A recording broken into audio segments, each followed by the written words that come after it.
Pemirsa, tambahan harian kasus COVID-19 pada Selasa hari ini mulai menurun.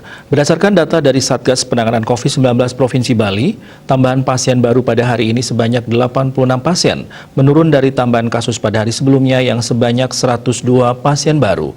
Sementara pada hari yang sama, pasien sembuh dilaporkan sebanyak 140 orang dan nihil laporan pasien meninggal.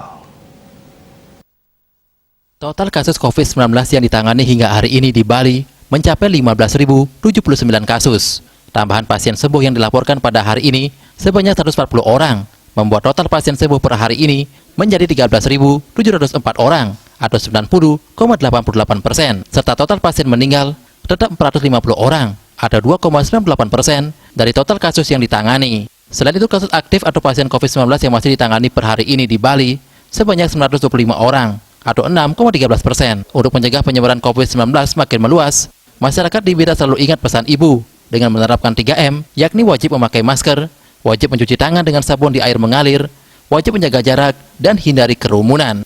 Walaupun vaksin sudah datang, masyarakat diminta tidak abai terhadap protokol kesehatan karena vaksin yang disalurkan ke masyarakat masih dalam tahap proses yang panjang. Dengan penerapan perilaku 3M, Indonesia segera terbebas virus corona menuju Bali bangkit, Bali era baru, Indonesia maju. Wartawan Bali Pos melaporkan.